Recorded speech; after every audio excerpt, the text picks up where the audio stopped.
This is my 14.3 session plan, session and program reviews.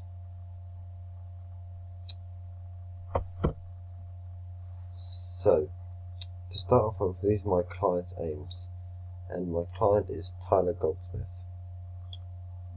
His program aims may vary between what he wants to achieve throughout different sessions and different programs, but for this session he wanted to increase strength in his arms and legs, plus his shoulders and core.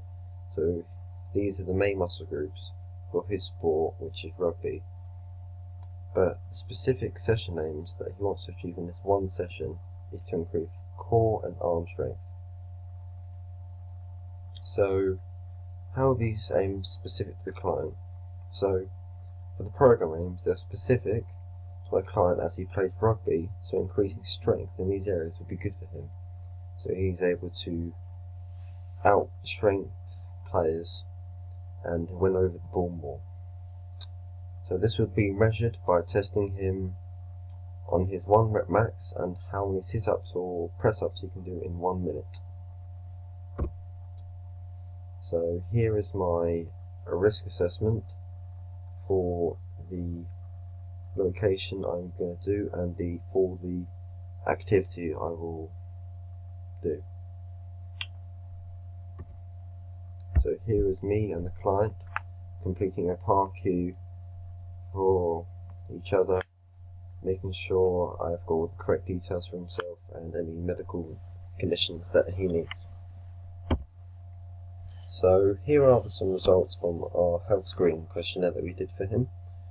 As you can see, as the client's resting heart rate, so the client's resting heart rate is at 60 beats per minute, and we measured this through measuring his pulse for 1 minute and calculated it and made sure we've done it correctly, so we repeated this 3 times.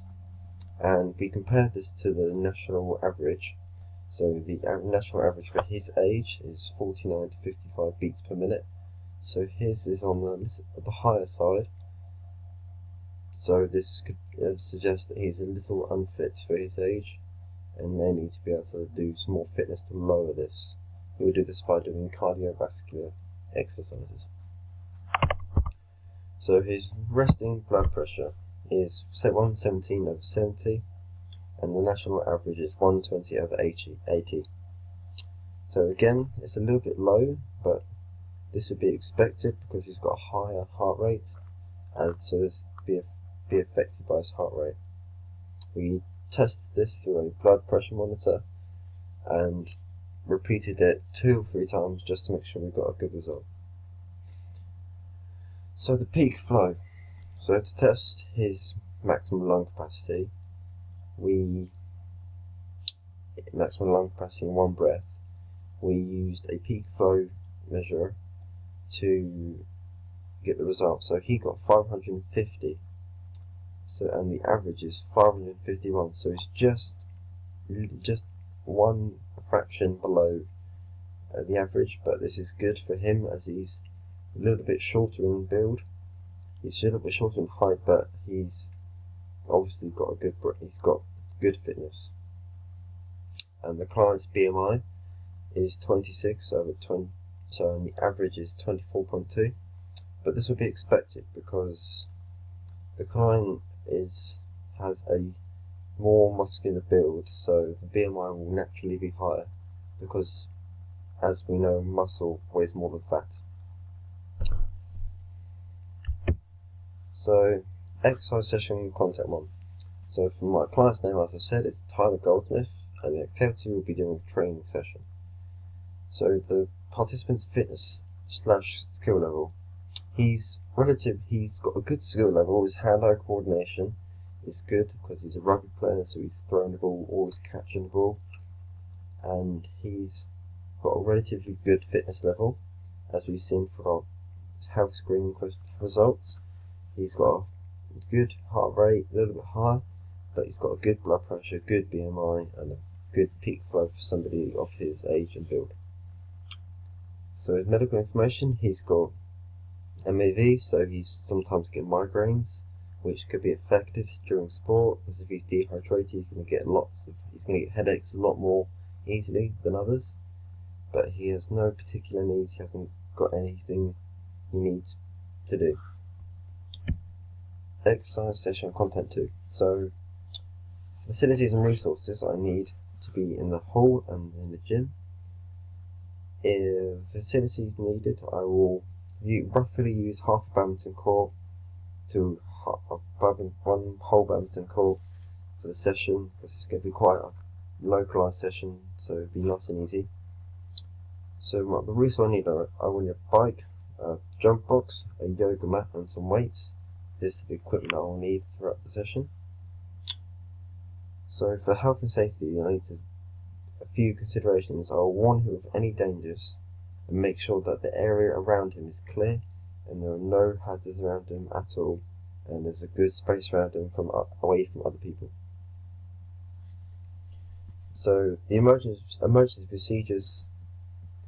So if the client becomes injured, we will stop the session immediately and make sure that no further damage will be done. And if there was an emergency, just as a fire alarm, we would exit out the fire hall through the fire exit and gather with the rest of the group, making sure we have everything we need.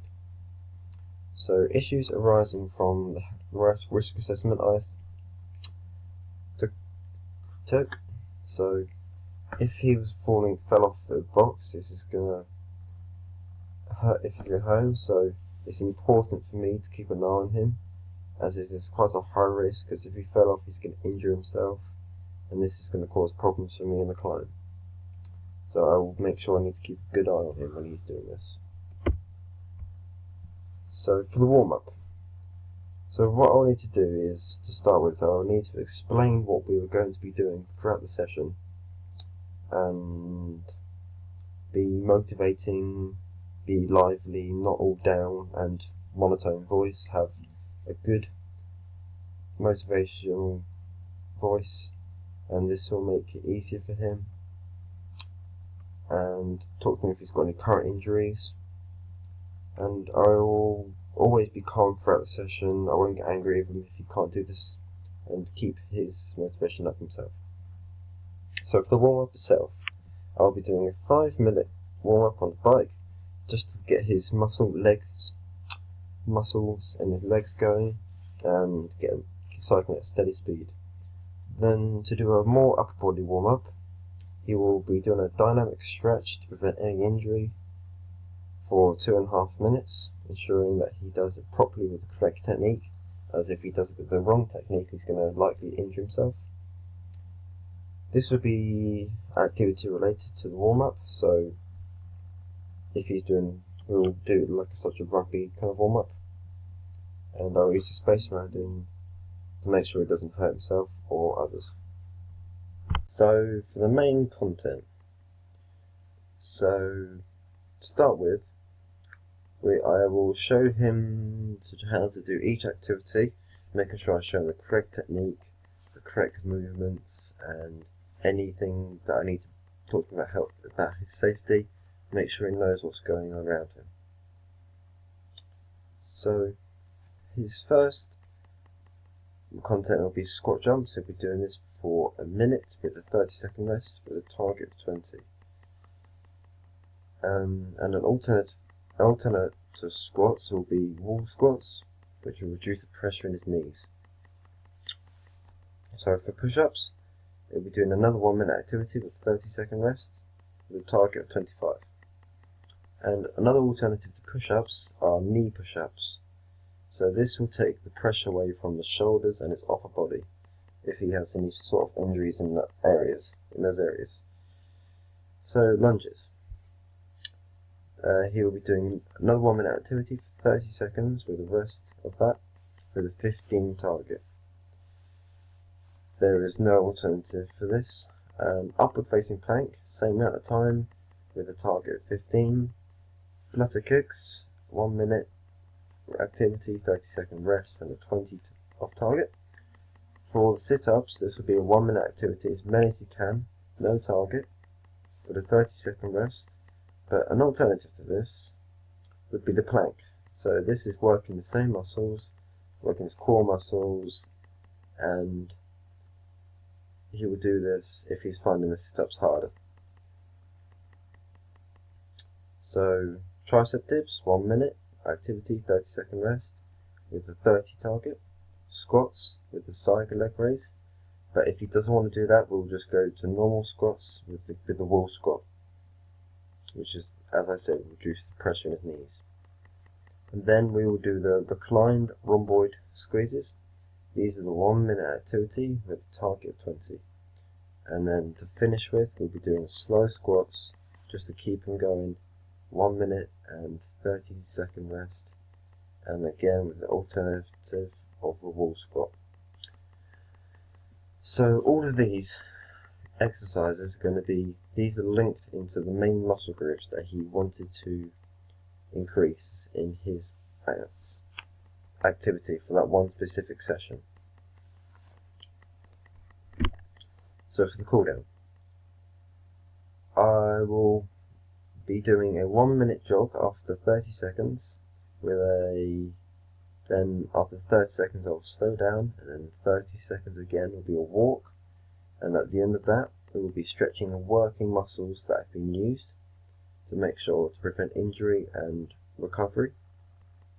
And then at the very end of the session, will be summarized and make sure the client has a clear understanding of what we just did and how it's going to help him in the sport. And for safety reasons, at the end of the session, I'll pack away and think about safety as I'm doing it. So, again, for the client aims, it's exactly the same, and as I showed you with those activities that we did, his aims were to increase the core strength and his arms, so we did that. So this is the client review evaluation form. I asked these questions to him and he told me what he thought. So, and here is the graph that I gave him, if you'd like to take a minute to read that. So, the strengths and areas for development regarding my leading of the session, which is what I got from the evaluation I was given. And the strengths was I was prepared for the session, I introduced myself, I was clear to the client and what I told him was going to go on. I motivated him by praising him, and I was well timed. And for the improvements, I could have demonstrated the activities a bit more. I needed to summarize the session, use pictures of what we're going to do, and use more questions, and so he could give me what CEO was doing. So this will be linked into the program aims. So a development for me writing my own program, the strengths, I was well organized, there was a clear presentation of what I was going to do. I showed the time and the targets for the clients, and for areas of improvement I could do a bit more clear on the technique, give more alternatives as this will be easier for the client, and show what working muscles will be doing for him. So this has been my 14.3 exercise program.